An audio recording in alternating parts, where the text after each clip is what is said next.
자, 여러분 반갑습니다. EBS 세상의 모든 풀이 김규호입니다. 자, 오늘 6번째 시간이 됐습니다. 우리 지난 회에도 우리 공모 문항을 통해서 여러분들하고 만나봤는데요. 오늘도 공모 문항 중에 한 문항, 선정된 문항 중에서 아마 1등이라고 그러면 1등이라고 할 수 있을 것 같습니다. 가장 좋았던 문항 중에 한 문제를 오늘 또 EBS 최고의 수학 선생님들과 역시 함께 했습니다. 자, 우리 선생님 한 분 한 분 소개해 드리도록 할게요. 송광균 선생님. 자, 여러분 안녕하세요. 반갑습니다. 자, 여러분 수학 성적을 금덩이로 만들어 드리는 수학의 마이더스 선 송광균입니다. 예, 그 금덩이 저도 한번 받아보고 싶습니다. 예, 그럼 이한주 선생님. 네, 반갑습니다, 여러분. 더 빠르고 더 높은 수학으로 여러분을 안내해 드리도록 하겠습니다. 수학의 하이웨이 이한주입니다. 예, 그 하이웨이도 달려보고 싶습니다. 예, 김성훈 선생님. 네, 안녕하세요. 수학을 사랑하는 수덕후 김성호입니다. 저는 덕후라 그래서 나쁜 의미는 아니고요. 정말 수학을 꾸준히 좋아하고 계속하고 있는 그런 사람이라 덕후라고 이해해 주시면 되겠습니다. 예, 마지막으로 우리 지난 5회에 가장 큰 활약을 보여주셨던 남채연 선생님입니다. 예, 안녕하세요. 남다른 치밀함과 열정, 치열한 수학의 남철입니다. 예, 반갑습니다. 이렇게 오늘도 훌륭하신 EBS의 최고의 수학 선생님들이 함께 해주셨고요. 남채연 선생님 안 물어볼 수가 없을 것 같아요. 지난 5회에 첫 녹화를 하셨는데 어떠셨는지요? 예, 진짜 오랜만에 이런 감정을 다시 느껴보는 것 같습니다. 수학을 물론 제가 좋아해서 수학 선생님이 됐겠지만 지난번 이제 녹화를 통해서 수학에 대한 열정이 다시 한번 더 막 활활 타오르는 그런 계기가 됐던 것 같습니다. 예, 저희도 이거 처음 시작할 때 그랬던 것 같아요. 그죠? 처음 첫 회 시작할 때, 야, 우리 이렇게 막 문제에 대해서 고민하고 이런 얘기를 하면서, 야, 이거 참 좋은 프로인 것 같고, 학생들을 위해서 하는 거지만, 우리도 정말 도움이 되지 않는가, 그런 생각을 했는데, 4회 지나면서 그런 얘기를 많이 안 했던 것 같아요. 그죠? 근데 이제 남채연 선생님이 5회째부터 들어오셔서 아주 좋은 또 활력소가 되고 있는 것 같고, 7회 정도 지나면 한 분을 더 섭외해야 되지 않을까 이런 생각이 듭니다. 예. 오늘도 우리 공모 문항 중에 한 문항이었습니다. 지난주에도 문항을 봤는데 이번 문항에 대해서 우리 선생님들께서 어떻게 전체적으로 느끼셨는지 먼저 문항을 보기 전에 한 말씀씩 듣도록 할게요. 송광균 선생님부터 부탁드리겠습니다. 이 문제 또한 우리가 현재 지금 출제되고 있는 수능의 스타일에 잘 맞춰진 문제라고 생각이 듭니다. 아무래도 이제 난이도는 조금은 이제 30번보다는 난이도가 그렇게 높지는 않지만 그래도 현재 나올 수 있는 그 수능의 유형들 그런 부분들은 충분히 포함하고 있다라고 보여집니다. 오늘도 아마 그 가운데서 또 우리가 만날 수 있는 어떤 성질들이 숨어 있는지 아마 여러 선생님들하고 같이 재밌는 공론의 장이 될 것 같습니다. 예, 저도 이 문제 아주 잘 봤고요. 앞에 5회 때 풀었던 공모 문항보다는 좀 더 약간 더 난이도가 있었던 문항인 것 같습니다. 저도 좀 이렇게 더 쉽게 풀리진 않았고 좀 더 고민하는 시간을 가졌던 문항이라고 생각을 하고요. 이 문항에 대해서 좀 더 깊이 있는 여러 이야기들을 선생님과 함께 나눠봤으면 좋겠고요. 개인적으로 아마 지금 이 강의를 가장 열심히 들을 학생이 이 문항을 출제한 사람이 아닐까 그런 생각 한번 해봅니다. 과연 내가 낸 문제를 어떻게 설명을 하고 어떻게 이제 같이 이야기를 하는지 정말 관심을 가지고 지켜볼 것 같아요. 예, 그렇습니다. 수능 30번 문제는 새로움이죠. 우리가 이전까지 봐왔던 문제가 아니라 우리가 새롭게 접근해야 되는 그러한 문제입니다. 새롭다는 것은 우리가 이제 그동안 봐오지 않았던 그런 문제의 형태를 띠고 있다는 것이고, 하지만 개념은 우리가 계속 공부하고 있는 교과서의 기본 개념들이 활용되고 있습니다. 단 선생님들 어떻게 생각하실지 모르겠어요. 우리 교과서만 열심히 풀면 지금 30번 문제를 맞출 수 있을까요?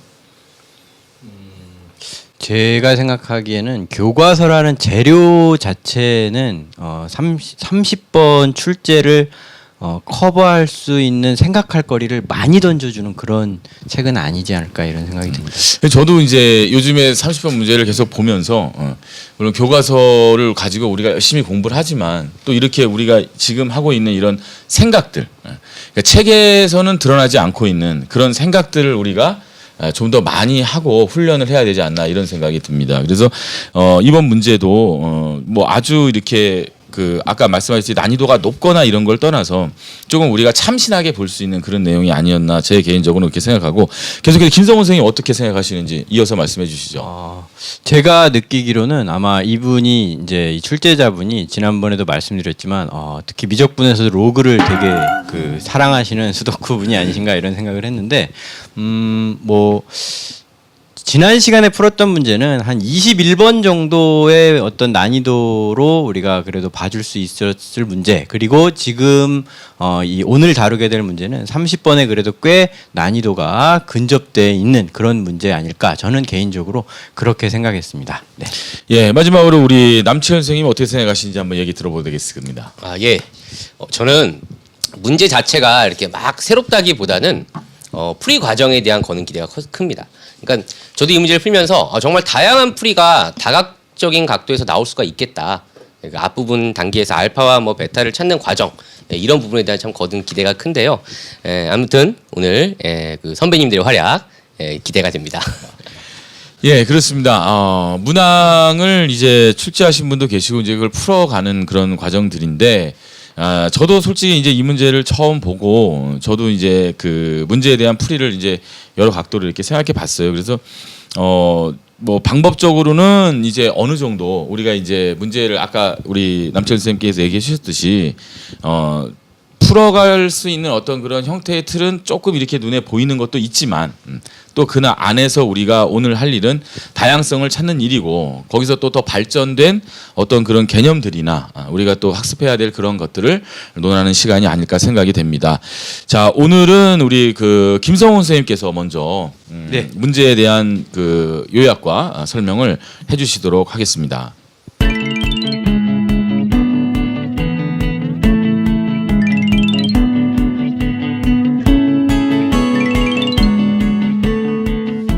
일단 문제를 한번 읽어보도록 하겠습니다. 자, 양수 t에 대해서요. 함수가 x분의 ln x라고 주어졌습니다. 근데 이 그래프의 얘기가 나왔으니까 아마 이 함수의 그래프가 어떻게 생겼는지 어느 정도 파악을 해야 이 문제를 해결할 수 있을 거다라는 생각이 들고요. 그 다음에 그 그래프 위에 있는 임의의 점에서의 t,ft라는 점에서의 접선의 방정식을 gt다 이렇게 놓은 거죠. gx다라고 이제 놓은 거죠. 이때 모든 양의 실수 전체에서 미분 가능한 함수 대문자 fx가 갑자기 새 등장했습니다. 이 대문자 fx를 다음 조건을 만족한다라고 하였습니다. 자, 대문자 fx라는 함수를 미분했더니 g-f가 되었다라는 거죠. 그러니까 요걸 이해를 해보면 사실 이 fx라는 그래프가 어떻게 생겼는지 딱 보자마자 알 수는 없죠. 그런데 일단 머릿속으로 생각해보면 대충 이 fx라는 함수가 이렇게 그려진다라고 가정을 하고요. 이 함수 위에 있는 임의의 t,ft라는 이 점에서의 접선, 이 접선의 방정식을 y는 gx다 이렇게 두었습니다. 자, 그리고요 g에서 f를 뺀 것을 대문자 f'이라 그랬으니까, 아하, 예를 들면 여기가 x다 그러면 이 값이 gx 값이고 이 값이 fx 값이니까 이 두 점 사이의 거리, 그렇죠, 이 위의 값에서 아래 값을 빼게 됐을 때의 요 값, 이 차이 값이 바로 대문자 f를 미분해서 얻어지는 값이 바로 이 차이를 의미하는구나. 그러니까 요게 x가 얼마냐에 따라 이 두 점 사이에 높낮이가 서로 다르니까 분명히 이게 이 x에 대한 어떤 함수가 될 거 아닙니까? 그러니까 그것의 원시 함수가 지금 이 대문자 fx겠구나. 이 정도로 일단 생각을 정리했습니다. 자, 나에서요 또 뭐라 그랬냐면요, 양의 실수 알파 베타에 대해서 자, 곡선, 이 대문자 f라는 곡선이 알파에서는 한 개의 변곡점을 갖고 베타에서는 변곡점을 갖지 않는다. 자, 이제 문제가 이렇게 주어졌습니다. 아, 그렇구나. 그렇다면 일단 여기까지 읽고 제가 들었던 생각은 이 대문자 f라는 함수의 변곡점을 논하고 있구나. 그렇다면 이 대문자 f를 두 번 미분하는 건 당연히 내가 해야 되는 어떤 것이겠구나. 그런데 그걸 한 번 미분한 걸 줬으니까 이걸 한 번 더 미분해서, 그렇다면 이 대문자 f를 두 번 미분하게 된 함수는 아, G 프라임 X 마이너스 F 프라임 X구나. 일단 이렇게까지 생각을 일단 문제를 읽으면서 정리를 했습니다. 자, 여기에서요, 이제 최종적으로 우리가 해야 되는 건 이 대문자 F 베타에서 대문자 F 알파.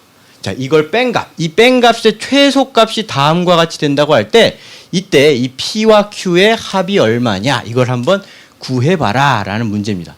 근데 요 문제를 읽으면서도 제가 들었던 생각은 내가 알고 있는 것은 대문자 F 프라임 X인데 그런데 대문자 F 베타와 대문자 F 알파의 차를 구하라 그랬다? 그렇다면 일단 요 부분에서는 내가 대문자 F 베타 마이너스 대문자 알파 베타 구해야 되는 건 이건데 내가 알고 있는 건 이거다. 그렇다면 여기서 활용할 수 있는 건 뭘까? 그렇다면 정적분의 기본 정리를 이용하면 되겠구나. 즉 얘는 알파에서부터 베타까지 대문자 F 프라임 X dx 이걸 이용해서 마지막 부분을 해결하라는 소리가 아닐까. 자, 이렇게까지 일단은 문제를 최초로 읽으면서 정리를 하였습니다. 자, 아마 여러분들도 비슷하게 정리를 하였을 거라고 생각을 하고요. 저는 요 단서는 이건 왜 있지라는 생각을 했습니다. F 프라임 X가 무한대로 갈 때 극한값이 0이다. 이건 그래프의 끝부분이 어떤 식으로 생겼는가를 알려주는 정보예요. 그렇다면 F'이라는 그래프의 끝부분에 대한 정보를 출제자가 줬다는 건 아마 이 F'이라는 그래프의 개형이 이 문제를 해결하는 과정에서 필요하진 않을까? 자, 일단 여기까지가 제가 이제 문제를 해석한 부분입니다. 자, 그러면 이제 원래 문제로 돌아와서요. 이제 한 번씩 이제 문제를 풀어보도록 하겠습니다. 죄송합니다. 지금 칠판 지우개가 너무 멀리 있어서 제가 잠시 사라졌다가 금세 돌아오겠습니다. 네. 자, 그러면 일단 제가 이 문제를 읽으면서 최초로 들었던 생각들을 쭉 정리를 해서 문제를 풀어보겠습니다. 첫 번째가 뭐였냐면 이 대문자 F 함수에 이계도 함수가 필요하겠구나. 그거죠. 자, 그러면 대문자 F의 이계도 함수라는 것은요. G'X 마이너스 F'X야. 그래? 그렇다면 G'X와 F'X는 각각 뭐지? 알아봐야 되겠죠. 그런데 일단 GX라는 게 뭐라 그랬냐면 이 주어진 함수의 t, ft라는 점에서의 접선의 방정식이었습니다. 근데 그 접선의 방정식을 미분해라 그러면 결국 이 직선의 기울기가 나오는 거죠. 그죠? 그렇게 생각을 하셔도 되고요. 아니면 그냥 gx를 이렇게 gx라는 함수는 t, ft에서의 접선의 방정식이니까 그 기울기는 f't가 될 거고 그 다음에 지나는 점이 t, 그 다음에 ft니까 gx라는 건 이런 함수야 라고 우리가 이해할 수 있고요. 여기서 g'x를 구해야지 라고 이해할 때는 여러분들이 이건 x에 대한 함수를 x로 미분하고 있는 거고 x에 대한 1차식이니까 그냥 이 부분이 나오는 거야. 이렇게 이해를 해주시면 되겠습니다. 자, 그렇구나. 그렇다면 f'x라는 건 뭘까? 그러면 fx라는 함수가 x분의 lnx입니다 라고 했기 때문에 여기서 f'x라는 함수는 x의 제곱분의 여러분 목의 미분법을 쓰시면 되겠죠. 자, 분자를 미분하면 x분의 1이 되고요. 자, 그 다음에 여기에다가 분모 x를 그대로 곱해주고 빼기 하고요. 이번엔 분자를 그대로 써주고 분모를 미분하면 1이 되죠. 그래서 x 제곱분의 1-lnx가 되겠구나. 여기까지 알아냈습니다. 자, 그러니까요. 이 G'X라는 게 F'T니까요. F'T 마이너스 F'X. 자, 이렇게 되는 겁니다. 물론 이 F'X라는 것이 이거니까 F'T는 여기다 T를 넣으면 되는 거죠. 여기다 T 넣고 X 넣고 해가지고 이걸 다시 이런 로그에 의한 형태로 풀어내도 되겠지만 일단 여기까지 보고선요. 저는 어떻게 생각했냐면 대문자 F를 2번 미분한 것이 이건데 그런데 이게 알파일 때는 한 개의 변곡점을 갖고 그 다음에 베타일 때는 변곡점을 갖지 않는다 그랬습니다. 그렇다면 얘가 변곡점을 갖느냐 안 갖느냐라는 것은 이 두 번 미분한 게 양이었다가 음이었다가 0이 됐다가 이 양이냐 0이냐의 부호가 바뀌게 되는 점에서 변곡이 일어나는 거죠.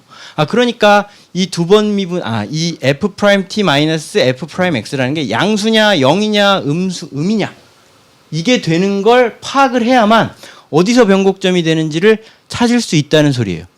그렇다면 여기서 또 자연스럽게 이어질 수 있는 생각은 이 값이 양인지 0인지 음인지를 파악하기 위해서는 f'x의 그래프의 개형이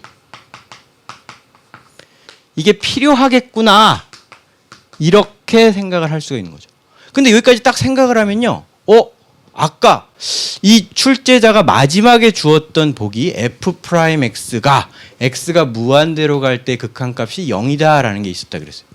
그게 그래프의 개형을 알려주기 위한 힌트 아닐까라는 생각을 했는데 그래 f'x의 그래프의 개형이 필요하고 그 과정에서 그걸 쓸 수 있겠구나 이런 식으로 정리를 해봤습니다. 자, 그러면요 이 f'x의 그래프의 개형을 한번 구해보도록 하겠습니다. 자, f'x 자, f'x는요 x제곱분의 1-ln x입니다. 자, 그렇다면 이 개형을 그려보려면 기본적으로 증가와 감소를 알아봐야 되니까 이 함수의 도함수를 다시 구해내야 되는 거죠. 그러니까 이 함수를 다시 한번 미분을 하게 되면요 f의 이계도 함수는요 분모는 x 4제곱이 되고, 자, 분자를 미분하게 되면 마이너스 x분의 1 분모를 그대로 쓰고요, 이번엔 빼기하고 1-ln x를 그냥 쓰고 분모를 미분해서 쓰면 2x가 되겠습니다. 자, 그러면 이 값은요, 자, x 다 한 번씩 들어있으니까 미분해서 x 세제곱이 될 거고요. 자, 그 다음에 여기는 x가 약분되니까 마이너스 1 이렇게 될 거고, 마이너스 2배의 1-ln x. 자, 이렇게 될 겁니다. 그리고 문제 조건에 의해서 x는 0보다 큽니다. 이렇게 문제가 주어졌죠. 자, 그러면 여기서 일단 이 값이 0이 되는 경우가 언제지?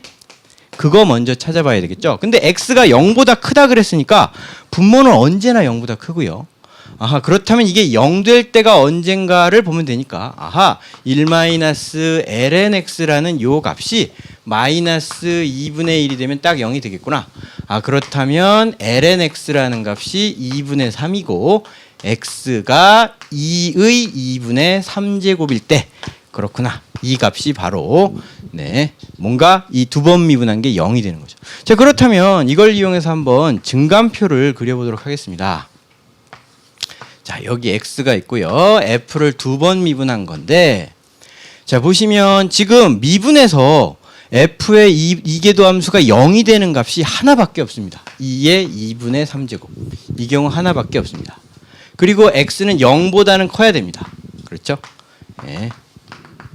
그래서 이 안에 들어있는 적당한 값을 넣어서 두 번 미분한 함수의 부호를 계산하면 여기는 마이너스, 여기는 플러스, 여기는 0 이렇게 나오게 되니까 f'x의 그래프는 감소하다가 잠깐 0이 됐다가 다시 증가하는 형태의 그래프가 되겠구나라는 거죠. 자, 그런데 보세요. 이제 그래프를 그릴 겁니다. 누구의 그래프를 그릴 거냐면 y는 f'x의 그래프를 그릴 건데, 자, 여기 2의 2분의 3이라는 값에서 최소값, 이 값 얼마냐? 요걸 계산해 보면요. 여러분들이 계산을 해 보시고요. 음수가 나옵니다.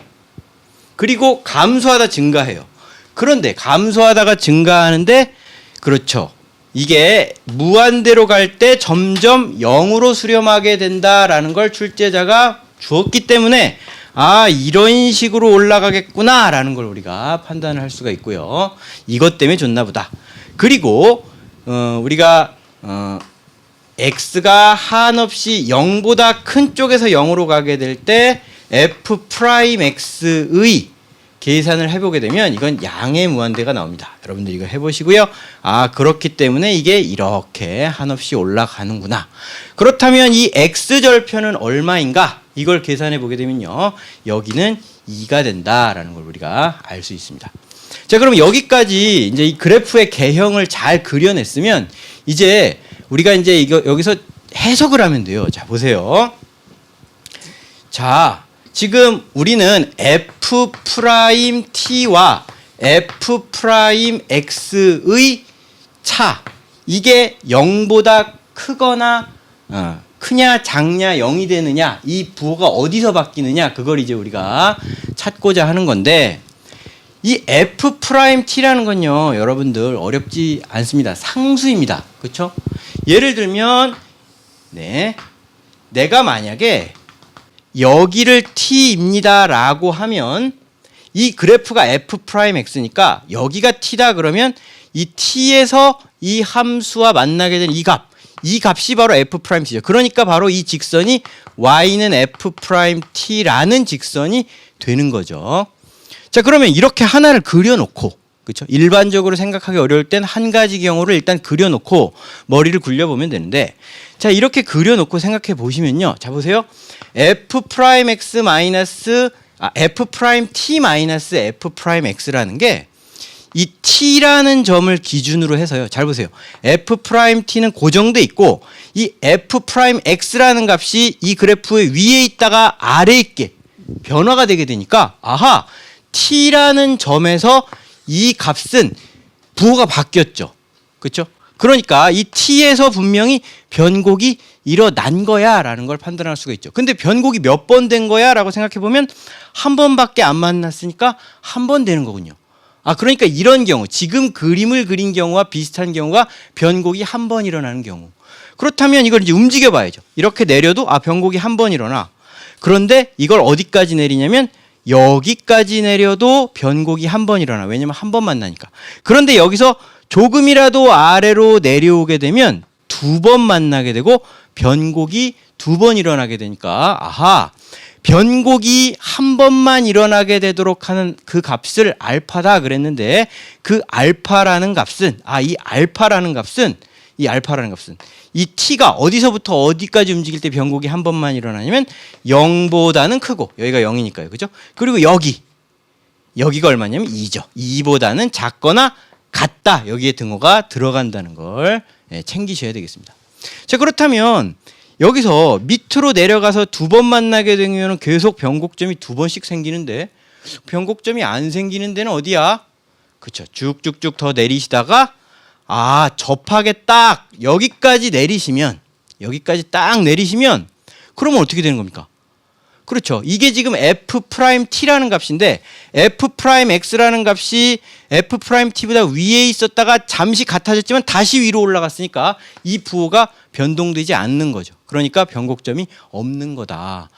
그렇다면 변곡점이 없게 되는 그 값 베타라 그랬는데 그 값이 2의 2분의 3제곱이구나. 이렇게 일단 정리할 수 있을 거라고 생각합니다. 자, 일단 뭐 여기까지만 일단 설명이 너무 길어지는 것 같으니 끊고요. 혹시 여기에서 혹시 다른 의견이 있으시면 또 좀 얘기를 하고 넘어갔으면 좋겠습니다. 예, 아주 잘 끊어주신 것 같습니다. 상당히 좀 설명이 길어져가지고 학생들도 이제 문제를 풀면서 그죠?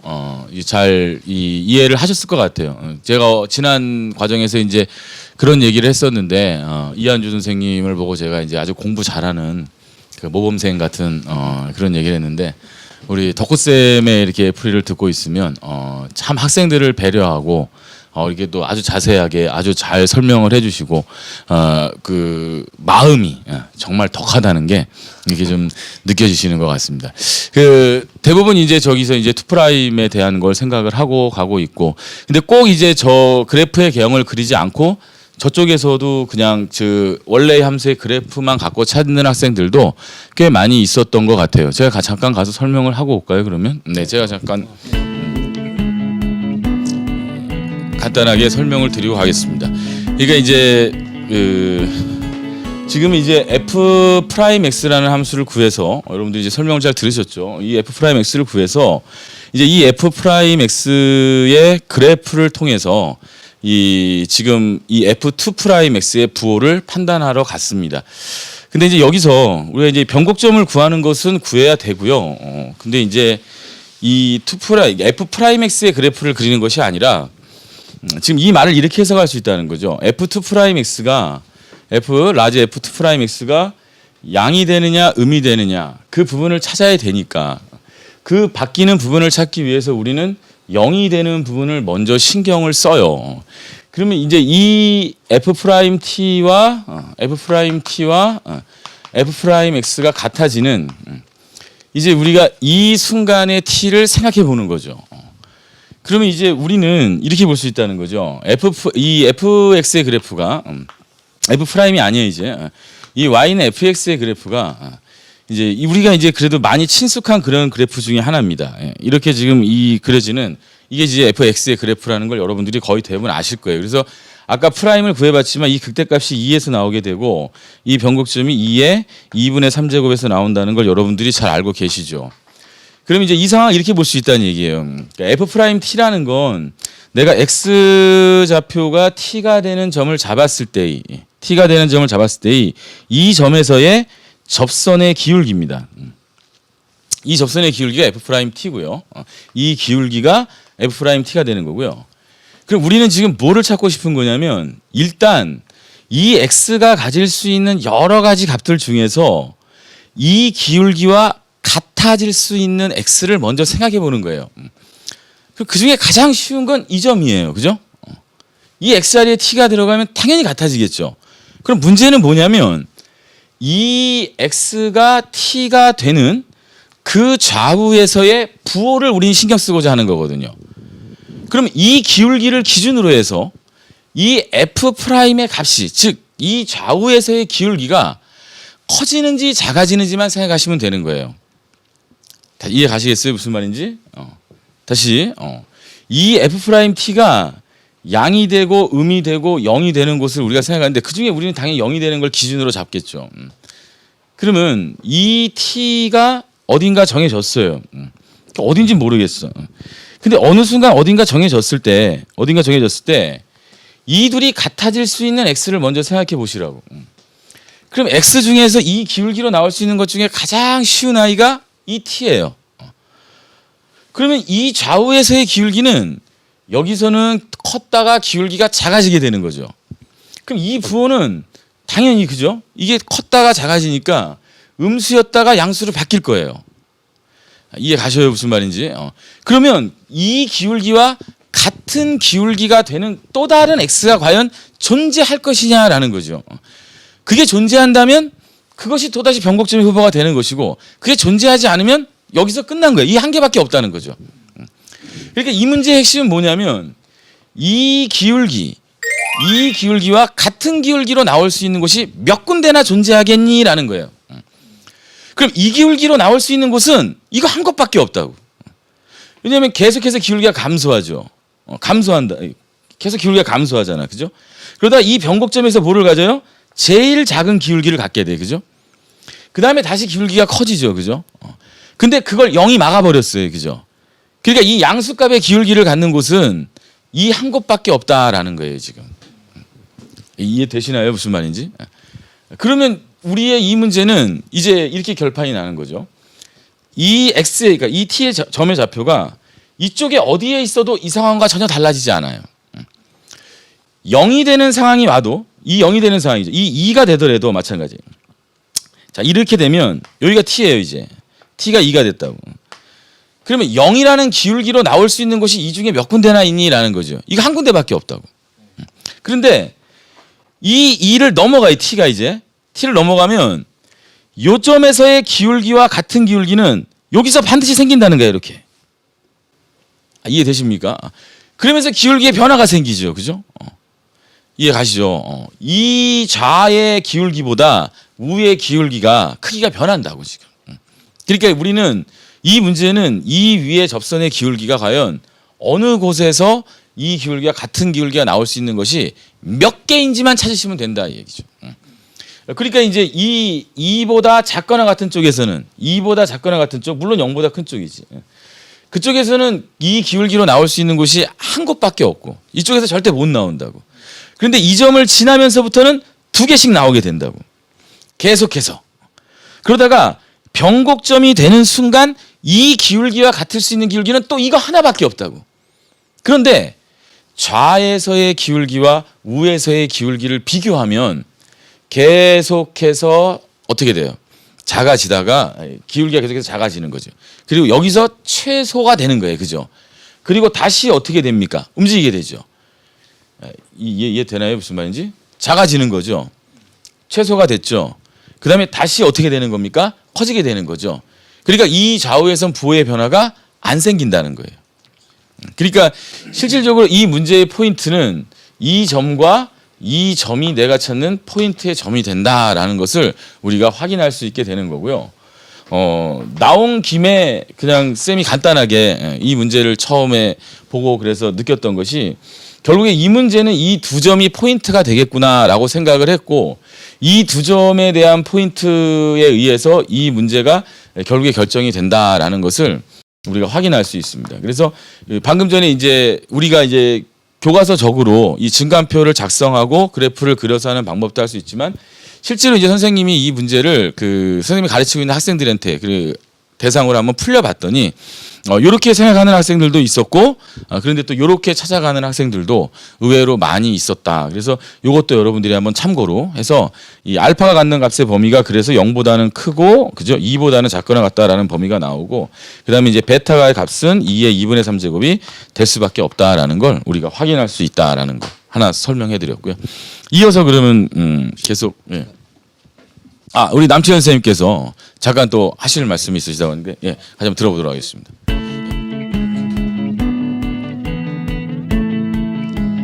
김규현 선생님 말씀 듣고 나서 일단은 이거를 fx 즉 x분의 lnx라는 그래프를 보고 접선을 그려가지고 그 접선으로부터 f't와 f'x가 같아지는 x가 또 다른 x가 있느냐.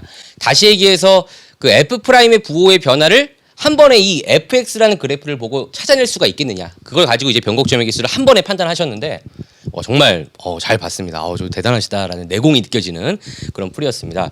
근데 이제 제가 이제 비슷하긴 하지만 또 어떤 생각을 해봤냐면 fx라는 그래프를 가지고 원리는 똑같지만 지금 설명하신 이 부분을 물론 이제 공부를 아주 잘하는 친구 같은 경우는 깨달음을 이제 얻을 수도 있을 것 같아요. 근데 조금 이제 어렵다라고 이제 생각하는 친구들이 있을 것 같은데 그런 친구들을 위해서 아이디어는 같지만 조금 좀 다르고 조금 더 재미있는 그런 얘기를 좀 말씀을 드리고 싶은데 저는 지금 얘기한 것과 fx라는 그래프를 가지고 판단하는 부분은 똑같습니다. 그런데 평균값의 정리를 증명하는 과정에서 아이디어를 찾았습니다. 그러니까 저희가 이제 평균값의 정리를 증명할 때는 롤의 정리를 이용해서 증명을 이제 할 텐데 우리가 지금 아이디어는 사실은 뭐 예를 들어 함수 fx가 뭐 이렇게 있고 여기 점 a가 있고 점 b가 있다고 했을 때 AB의 직선 AB의 기울기와 같은 기울기를 갖는 접점 이 점이 A와 B 사이에 하나 존재한다는 것이 이제 평균값의 정리일 텐데 이 평균값의 정리의 증명 과정이 저희가 아까 그 교과서에 있는 그 많은 재료라고 말씀하셨잖아요. 교과서를 딱 열어보면 우선 AB의 방정식을 먼저 구합니다. 그래서 요 직선 AB의 방정식을 y는 gx라고 하고요. 그리고 요 fx다라고 하는 그래프, 즉 이 fx에서 gx를 빼게 되는 거죠. fx에서 gx를 빼게 된 함수를 hx라고 줍니다. 물론 이 gx라는 식이 이 직선의 방정식이기 때문에 조금 복잡한 식이 나오겠죠. 근데 이제 학생들 중에는 이 hx라는 함수를 왜 이렇게 잡지? 라고 모르는 친구들 대부분일 거고 물론 이제 선생님들은 다 알고 계시겠지만 저는 이제 이 함수를 이렇게 잡는 이유를 fx에서 gx를 뺀 것을 새로운 함수 hx를 잡는다는 것은 바로 롤의 정리를 이용하기 위해 이제 그렇다라는 것을 어떻게 생각을 했냐면 이 직선 AB 즉 gx라고 하는 것을 x축으로 볼 수 있다 이렇게 생각을 했습니다. 그러니까 우리가 이제 그 그림을 그리면 이렇게 그리면 이제 롤의 정리가 되잖아요. 그래서 눈을 우리가 이렇게 웃자고 한번 그려봤는데 눈을 이렇게 한번 삐딱하게 쳐다보면 롤의 정리가 보이지 않겠느냐. 그 송강규 선생님께서 이제 기하 벡터 수업을 하실 때 그 삐딱 좌표계라는 걸 이제 도입을 하신 걸로 제가 알고 있는데 마치 x축, y축을 굳이 x축을 꼭 이렇게 똑바로 그릴 필요는 없지 않느냐. 이런 부분을 착안을 해서 이 fx라는 제가 옆에 하나 다시 그리겠습니다. x분의 lnx라는 그래프는 뭐 그렇게 어려운 그래프는 아니니까 여러분이 학생들이 이런 그래프가 된다는 것은 다 우리가 알 수 있을 텐데 여기가 지금 2가 되겠죠. 자, 그러면 t가 0과 2 사이가 됐을 때 어떤 t가 있을 때 이렇게 접선이 있을 겁니다. 얘가 바로 y는 gx고 얘가 바로 y는 fx입니다. 자, 제가 이제 이 그림에서 어떤 아이디어를 얻었냐면 우리가 라지 f 프라임 x다라고 하는 게 스몰 gx 빼기 fx잖아요. 그럼 gx에서 fx를 뺀다. 그럼 요 이제 함수값의 차이일 거란 말이죠. 그럼 여기 보면 다 양수가 될 텐데 이걸 이제 한 번에 이제 그림을 움직여가면서 판단할 수 있다면 이제 김규호 선생님 같이 이제 확실한 풀이가 나올 것 같고 그게 만약에 이제 판단이 안 된다라면 얘를 x축으로 보자는 겁니다. 얘를 이렇게 x축으로 보고요. 뭐 y축이 삐딱하게 삐딱좌표기라고 할까요? 이렇게 x축, y축. 이렇게 그림을 그려본다면 이렇게 안으로 들어가가지고 이렇게 돌려서 이렇게 그림을 쳐다보면 라지 죄송하지만 이 너무 좋은 그림이라 제가 지어도 될까요? 예. 그림을 그려보면 라지 f 프라임 x의 개형을 볼 수 있다는 거죠. 라지 f 프라임 x의 개형이 gx에서 fx를 뺀 거 어차피 양수값 차가 되기 때문에 안쪽에서 들어가서 본다면 여기가 지금 x축의 양의 방향이니까 그래프가 대략적인 개형이 뭐 이런 그래프가 그려진다는 거죠. 그래서 얘가 바로 라지 f 프라임 x의 개형이 된다는 겁니다. 여기에서 접하게 되고요. 여기 t가 있겠죠. 그래서 얘를 가지고 우리가 아까 말씀하신 것처럼 라지 f 프라임의 부호가 플러스였다가 0이었다가 라지 f 프라임의 부호가 플러스였다가 0이었다가 플러스가 됐으니까 스몰 fx의 그래프는 지금 라지 f 프라임 즉 미분계수가 점점 지금 양수니까 f는 증가하겠죠. 증가하는데 미분계수가 점점 감소하다가 접선의 길이가 0이 됐다. 미분계수가 0이 됐다가 다시 증가하는 개형. 즉 얘가 바로 라지 fx의 그래프가 될 것이다. 그래서 이 점에서 바로 변곡점이 하나가 될 것이다. 이런 식으로 이제 그래프를 그려서 한번 추론을 해봤습니다. 그렇게 그렸더니 이쪽도 이제 마찬가지로 여기까지 이렇게 y는 gx를 x축을 이렇게 잡고 y축을 잡아서 봐도 이 그래프하고 똑같은 개형이 나오겠지만 x가 이제 t가 2와 아까 여기 변곡점이었죠. 2의 무리수 2의 2분의 세제곱 요 사이일 때는 그래프가 이런 식으로 그려진다는 거죠. 접선이. 여기 이렇게 t가 있을 때는. 그래서 역시 마찬가지로 얘를 x축으로 잡고 그래프를 그려보면 이게 사실 좀 이제 저는 이제 개인적으로 어떻게 생각을 했냐면 이게 그려놓고 종이를 돌렸습니다. 종이 이렇게 돌려서 얘를 x축을 반듯하게 이렇게 딱 쳐다봤더니 얘가 지금 양의 방향이고 그러니까 그래프가 대략적으로 뭐 이런 식의 그래프가 될 거다. 이렇게 보여진다는 거죠. 그럼 여기가 이제 플러스고 이게 지금 라지 f 프라임의 개형입니다. 그러면 여기가 0이었다가 여기 다시 플러스가 됐다가 여기 마이너스가 되니까 여기는 그러니까 이 점이 바로 요 점이 되겠죠. 이 점에서는 플러스였다 0이었다 마이너스니까 이제 극대의 그래프가 될 것이고 그래프를 그려보면 자 여기서 이제 증가하다가 미분계수가 0이었다가 다시 증가하다가 여기서 이제 미분계수가 일정한 상수값 즉 이 접선의 길이는 0이지만 이 접선 만약에 여기가 뭐 1이라고 한다면 sin x의 그 0에 있는 그래프처럼 x = 0의 그래프처럼 접선의 길이가 0이 되는 변곡점이 됐다가 좀 아래에서 시작을 했어야 되는데 이렇게 됐다가 올라가다가 다시 이렇게 됐다가 극대가 되는 바로 이 부분과 이 부분에서 변곡이 일어난다. 그래서 이 점과 요 점 서로 평행하게 되니까 이렇게 이제 찾을 수가 있다라는 거 하고요. 그리고 아까 이제 말씀하신 대로 변곡점 t가 2의 2분의 세제곱 이 변곡점이 됐을 때 여기 변곡점 여기 얘를 y는 gx다라고 이렇게 생각을 해보면 지금 이제 그림을 안 그려도 이제 보이겠죠. 그래서 여기서는 라지 f 프라임이 다 플러스였다가 0이었다가 마이너스가 되는 그래서 극대에 있는 점만 존재하지 극대인 점만 존재하지 변곡점은 존재하지 않게 된다. 이런 그림을 한번 그려서 알파의 범위가 0과 2 이하일 때는 변곡점이 1개 그리고 나머지는 2개, 이때는 변곡점 0개 이렇게 판단할 수도 있지 않을까 이런 생각을 좀 해봤습니다. 예, 좋은 말씀이셨던 것 같습니다. 지금 뭐 저희가 이 세모풀을 진행하면서 지금 하고 있는 이 일들이 지금 이런 일들을 하고 있는 게 아닌가 싶어요.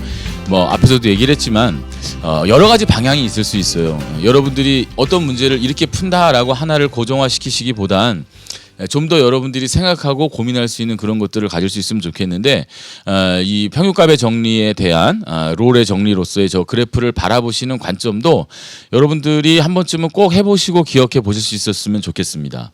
예. 또 혹시 더 부연 설명하실 분? 예. 일단은 두 분 설명이 굉장히 사실 흡사한 형태이고 서로 매칭을 시키면 아마 거의 비슷한 쪽으로 갈 것 같고요. 일단 뭐 굉장히 좋은 아이디어인 것 같아요. 그래프만 우리가 직접 계산하기에는 시간상으로도 많은 시간들이 허비되는데 그래프를 보면서 우리가 직관적으로 그런 것들을 찾아낼 수 있다 그러면 굉장히 큰, 특히 요즘 같은 시간을 많이 절약해야 되는 시기라면 굉장히 중요한 내용이 될 것 같습니다. 이한준 선생님 오늘 상당히 침묵을 많이 지키고 계신데 너무 한번 앞에서 이야기들 너무 잘하셔가지고 전 다음에 한 가지만 더 추가하고 싶은 게 있는데 변곡점이라는 것이 사실 이제 이미 언급을 하셨지만 변곡점이라는 게 도함수의 부호가 바뀌는 부분이잖아요. 실제로 그러면 이제 도함수의 부호가 바뀌면 도함수의 그래프를 그리면은 도함수의 도함수가 바로 이계도함수가 되는 거니까 변곡점에서는 도함수의 접선 기울기라고 생각했을 때 접선 기울기가 가장 최대가 되거나 최소가 되는 부분이거든요. 그래서 처음에 우리 규호쌤이 설명을 하셨을 때 그 변곡점 2의 2분의 3제곱이었죠. 거기서 접선 기울기가 가장 최소가 됐기 때문에 그 앞과 그 왼쪽과 오른쪽에서 볼 때 똑같아지는 점이 2개가 있을 수밖에 없다는 것이 변곡점에서 접선 기울기가 최소기 때문에 당연히 나올 수 있는 결과라는 것을 연결시킬 수 있다고 생각해요. 그러니까 변곡점의 의미에 대해서 좀 깊이 있게 학생들이 생각하는 것이 굉장히 중요할 것 같고 변곡점에서 접선 기울기가 최소니까 그 왼쪽과 오른쪽에서는 똑같아지는 점이 생길 수밖에 없는 거죠. 예. 예, 좋은 부연 설명이었던 것 같습니다. 문제 마무리 하셔야죠. 네. 예. 알겠습니다. 야, 이 알파 베타 범위 찾는 게 문제가 아니라 네. 주어진 마지막 이제 계산을. 여기까지 왔으면 마무리는 이제 거의 이제 다 된 것 같습니다. 자, 지금 저는 앞에서 두 선생님의 설명을 들으면서 정말 저런 자유로운 사고, 어떻게 보면 저는 되게 틀에 박힌 풀이에 치우친 것 같은데, 저렇게 자유롭게 사고할 수 있는 방법을 알고 있으면 시험에 들어가서 이게 막히면 저렇게 풀면 되고 저게 막히면 이렇게 풀면 되고 정말 부럽습니다. 일단 문제는 이제 알파라는 값이 0보다는 커야 되고 2보다는 작거나 같아야 된다라는 걸 알았고요. 그 다음에 이제 베타라는 값이 2의 2분의 3제곱이다라는 것까지 찾았는데요. 자, 그러면 여기서 최종적으로 우리가 구해야 되는 것은요. 자, F 대문자 F 베타 마이너스 대문자 F 알파, 이것의 최소값입니다. 자, 그런데 아까도 제가 얘기했듯이 이건요, 정적분의 기본 정리를 이용해서 알파에서부터 베타까지 F 프라임 X dx, 자, 이걸 이용하면 되겠죠. 그런데 이 F 프라임 X라는 것이요, 바로 여기서 F 프라임 X가 문제에서 gx 마이너스 fx였지요. 자, 이것도요, 이 gx와 fx를 각각 이 안에 넣고 대수적으로 풀어내도 상관은 없을 것 같은데, 자, 이 출제자의 의도는 아마 이런 게 아니었을까 생각을 해봤습니다. 자, 이걸 기하학적으로 해석을 해보자. 그리고 이 fx라는 그래프가 이런 식으로 생겼을 것이다. 앞에서 선생님들이 이미 설명을 해주셨기 때문에, 자, fx가 이렇게 생겼다.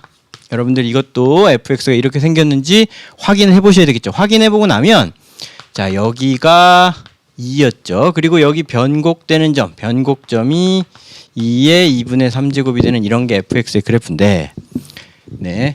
그런데 gx-fx, 알파에서 베타까지. 근데 이 베타라는 값은 딱 정해져 있는 거죠. 이게 바로 베타죠. 그렇죠? 여기가 바로 베타구나. 자, 그리고 알파는 어디 있냐면요. 알파는 0과 2 사이에 있으니까 여기 어딘가에 알파가 있을 겁니다. 그렇죠? 그런데 지금 이 GX-FX라는 이 그 기하학적인 의미 자체가 이 GX라는 것이 바로 자, 이 알파라는 점에서의 접선의 기울기죠. 그런데 알파에서부터 출발해서 베타까지 이 넓이, 이 넓이를 지금 의미하는구나. 이 주어진 시기. 여기까지 정리가 되면요. 그렇다면 이 넓이가 작아지려면 어떻게 해야 될까? 조금만 움직여 보면 금방 알 수 있다고 생각합니다. 내가 알파를 좀 더 2에 가깝게, 즉 알파가 여기 있다고 생각해 보자. 그렇다면 접선이 이렇게 될 거니까 아까보다 넓이가 줄어들겠네. 이런 식으로 움직이다 보면 자연스럽게 이 알파가 2에 오게 됐을 때 이때 이 부분의 넓이가 가장 작아지게 되겠구나. 그러니까 내가 구하고자 하는 이것의 최소값은 이 알파가 2일 때구나. 2일 때 2에서부터 2의 2분의 3제곱까지. 자, 이게 바로 최소가 되겠구나. 그리고 이 알파가 2가 되는 순간의 접선 자체가 이거거든요. 그렇죠? 이게 y는 gx라는 곡선인데 이때가 이 값이 얼마냐라는 걸 찾아보면 2분의 1이 된다. 즉 이 값 자체가 이 값 자체가 2분의 1이 된다. 이걸 이용하면 2분의 1 마이너스 x분의 자 fx라는 것은 ln x였나요? 자, 이것을 적분한 값, 이 값이 우리가 원하는 답이 되는구나라는 걸 알 수가 있습니다. 자, 그래서 이걸 풀어보면 루트 2에 마이너스 8분의 13 이렇게 정리가 되고요. 그리고 P와 Q의 합, P 플러스 Q는 21이다. 이렇게 문제를 해결할 수 있을 것 같습니다. 자, 이렇게 해갖고 최종적으로 문제를 해결했는데 혹시 여기서도 추가로 해주실 수 있는 말씀이 있으면 해주시면 감사하겠습니다. 네, 당연히 뭐 추가 말씀이 있으시지 않을까 싶습니다. 우리 항상 우리가 이제 문제적인 걸 볼 때 이제 기하적인 지금 측면 이런 것들을 봤지만 이렇게 될 거야. 그리고 이제 눈으로 보기엔 당연히 그렇게 된다는 걸 우리가 확인할 수 있는데요. 역시 이제 검증의 단계라고 할 수도 있고 그다음에 또 다른 우리가 풀이의 제시라고 할 수도 있고 뭐 이제는 말을 안 해도 이 프로를 계속 보고 계신 학생들은 누가 나오겠구나. 저분이 진짜 금덩이를 갖고 계신가? 막 이런 생각을 하고 계시지 않을까 싶어요. 우리 송광근 선생님 한번 부연 설명 부탁드릴게요.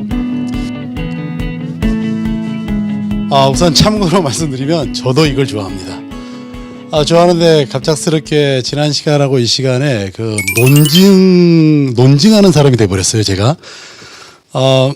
그러니까 어차피 또 저한테 부여된 임무니까 저는 또 논증을 해보도록 하겠습니다. 자, 우리는 이제 그림을 그려내면은 직관적으로 어떻게 될지는 알고 있습니다. 근데 만약에 그림을 내가 못 그린다면 어떡할 거냐? 못 그린다 그러면 과연 이걸 어떻게 그릴 거냐? 이제 그 부분에서 저는 접근해 볼까 합니다. 우선 그 앞에 우리가 fx라는 그래프에서 극값을 갖는 알파의 범위라든지 베타의 범위는 이미 여러 선생님들이 확인해 놨기 때문에 제가 굳이 여기서는 또 확인하지 않도록 하겠습니다. 우선 그래프가 이제 이렇게 될 거라고 했지만 저는 뭐 이런 그래프가 아니어도 상관없다고 생각을 하거든요. 근데 거기에 한 점 알파란 점을 주겠다. 그러면 여기 있는 요 점에서의 접선의 방정식을 gx라고 했는데 이 gx라는 것은 뭐 다른 건 몰라도 f 프라임 알파에다가 x 마이너스 알파 플러스 f 알파 이렇게 될 거라는 것은 뭐 충분히 우리가 이해할 수 있죠. 그래서 알파에서 베타까지 지금 여기서 우리가 구하려고 했던 값은 gx 마이너스 뭐였었죠? fx였습니다. 여기는 요 값을 계산하려고 하는데 이 베타라고 하는 값은 이미 고정된 값이고 여기서 우리가 바뀔 수 있는 것은 알파밖에 없어요. 그래서 여기는 요 값을 h 알파라고 놔버리겠습니다. 왜 뭐 잘못 썼나요? 아니고요. 네. 저희 문제에 오타가 하나 있었어가지고 뭐 지금 이제 프로를 보고 계신 학생들은 아마 거의 다 이제 문제를 풀어보고 보시기 때문에 네. 아무도 인식을 못하셨을 것 같아요. 여기 계신 선생님들도 다 인식을 못했는데 어디가 문제가 조금 빠졌습니까? 그 마지막 그 한 장 거기 제일 앞에 t가 알파일 때, t가 알파일 때 저희가 여기요. t가 조건이 여기 빠져 있어요. 알파일 때. 저희가 또 확실하게 이런 게 좋을 것 조건이 같아서. 원래 문제 여기 현재에서는 빠져 있고 아마 여러분들 자료실에 올라가는 거에는 다 제대로 올라가 있을 겁니다. 자, 어쨌든 요렇게 우리가 생각을 해볼 수 있습니다. 그러니까 이 알파에 따라서 요 값은 변할 거예요. 그렇죠? 이미 베타라고 하는 것은 고정된 값이고 알파에 따라 변할 거다. 그러면 결국 이 값이 최소가 되게 하는 알파는 과연 얼마일까? 이제 이걸 우리가 한번 대수적으로 확인해 보겠다는 겁니다. 자, 확인해 보겠습니다. 알파에서 베타까지에다가 여기는 요 값은 f 프라임 x 한 다음에 알파죠 참. 그 다음에 여기 x 마이너스 알파 플러스 f 알파 요만큼이고 거기서 fx를 빼가지고 적분해 준. 우리 앞에서 이제 이 값을 계산하는 게 목적이었으니까요. 그러면 여기는 요 값은 지금 x에 관해서 적분하기 때문에 여기는 요 값만 보면 2분의 x 마이너스 알파의 제곱일 거고 베타 넣어주고 알파 넣어주면 0이기 때문에 얘는 2분의 f 프라임 알파에다가 여기에는 베타 마이너스 알파의 제곱이 될 겁니다. 그러겠죠? 그 다음에 여기는 요 값은 플러스 f 알파에다가 이렇게 베타 마이너스 알파일 거고요. 마이너스 요 뒤에 건 그대로 요렇게 그냥 써놓기로 하죠. 그러니까 요 함수가 현재 h 알파라고 지금 놓은 겁니다. 그러면 얘가 최소값을 갖는 점을 찾기 위해서 요 상태에서 한번 제가 미분을 해볼게요. 미분해 보니까 2분의 n은 f2 프라임의 알파에다가 여기는 요 값은 베타 마이너스 알파의 제곱이 될 거고 얘를 미분하면 2가 앞으로 튀어나와서 f 프라임 알파가 나오고 그 다음에 베타 마이너스 알파가 되고 지금 우리 알파로 미분하고 있습니다. 여기는 요 값을 미분하니까 마이너스가 또 이렇게 나올 거예요. 거기다가 플러스 이번엔 여기는 요 값을 미분해 버리면 f 프라임 알파하고 베타 마이너스 알파 그런 다음에 요 뒤에 걸 미분해 버리면 마이너스 1이니까 마이너스 f 알파가 되겠죠. 그 다음에 여러분들 여기는 요 값은 어차피 얘는 상수입니다. 얘를 미분해 버리면 뭐가 나오냐면 f 알파가 나오죠. 여러분들 아마 정적분으로 정의되는 함수 알파로 미분하는 거. 그러고 나니까 얘가 이렇게 사라져요. 그 다음에 여기는 요 값도 사라집니다. 남는 것은 뭐만 남느냐면 f 프라임 알파가 자 2분의 1에다가 f2 프라임 알파하고 이렇게 베타 마이너스 알파의 제곱이 될 겁니다. 여기까지는 아마 여러분들이 뭐 별 문제는 없을 거예요. 근데 여러분들 보다시피 우리는 알파라고 하는 요 값 알파가 어차피 2보다 작기 때문에요. 2보다 작은 부분에서 fx를 해버리면 위로 올라갑니다. 위로 올라가다는 이야기는 여기는 요 값이 0보다 작거나 같기 때문에 결과적으로 0보다 작거나 같다라고 말할 수 있죠. 그러니 우리는 H 알파가 어떻다? 감소한다라는 걸 알 수가 있죠. 물론 알파가 2보다 작고 0보다 크거나 같은 범위에서요.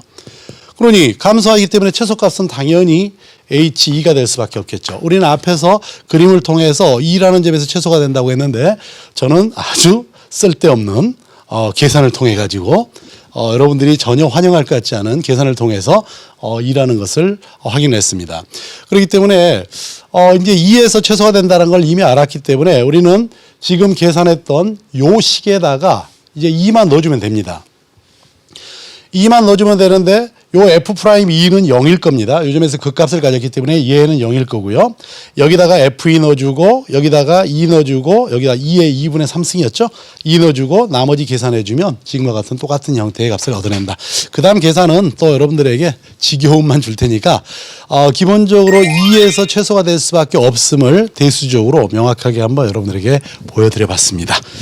자, 혹시 또 뭐 다른 어떤 의견 있으시면 또 여러분들의 의견을 좀 받아보도록 하겠습니다. 수고 많이 하셨습니다. 뭐 아까 말씀 중간에 이렇게 쓸데없는 계산이다 뭐 이런 말씀하셨는데 전혀 쓸데없는 것 같지는 않고요.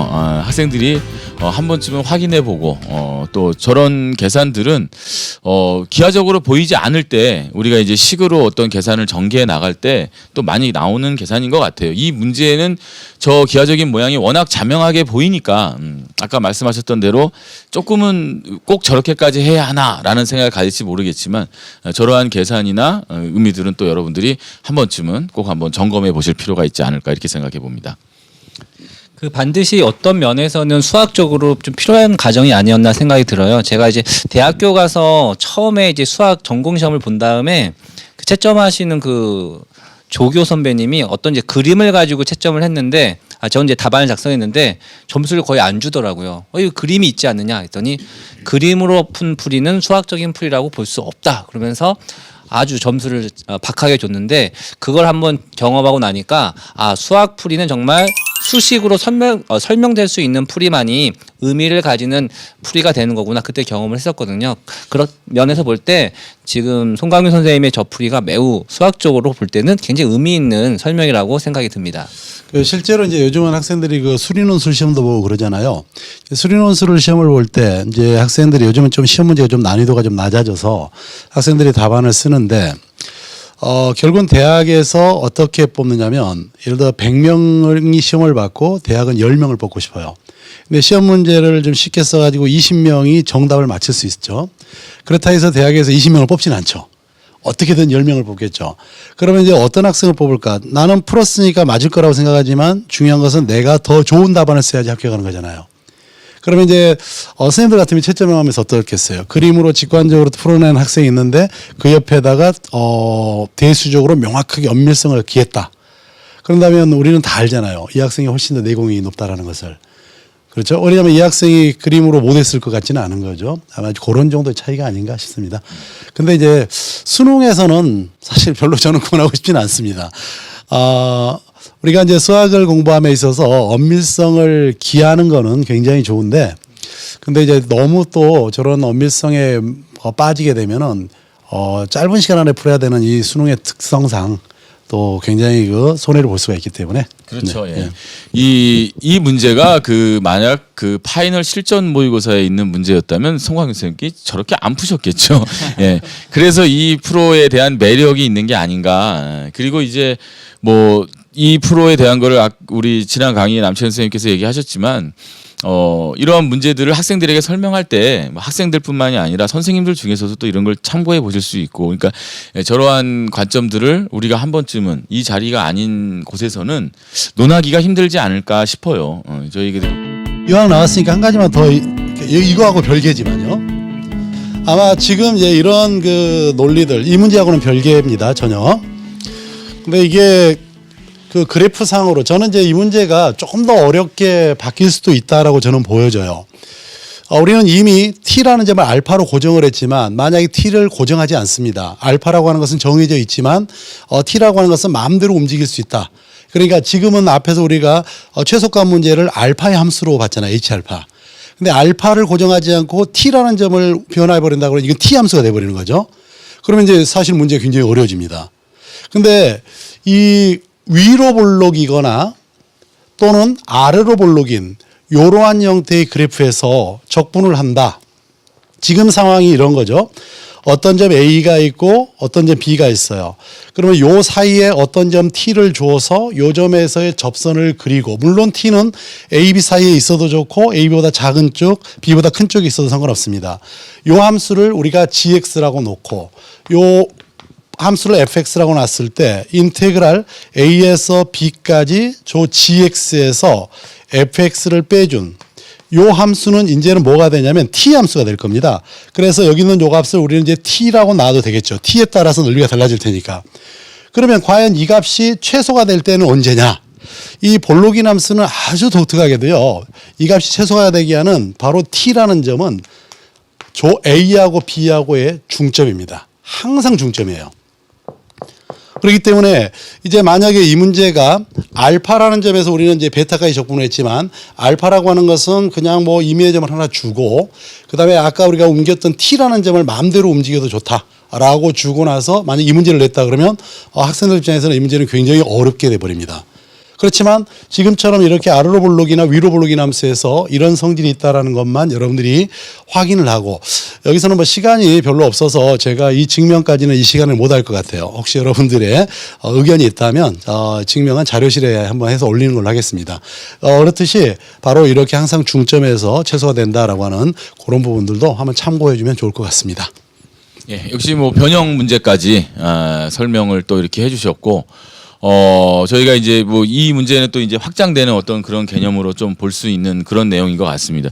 학생 중에 분명히 궁금하신 학생이 있을 것 같아요. 그러니까 반드시 그 질문이 없더라도 꼭 올려주셨으면 좋겠어요. 꼭 올렸으면 좋겠고. 알겠습니다. 네, 분명히 저희가 처음 시작할 때 시간이 많이 걸리면 저 얘기를 하지 말자 이렇게 말씀을 하셨는데 시간이 많이 걸렸는데 또 나가시더라고요.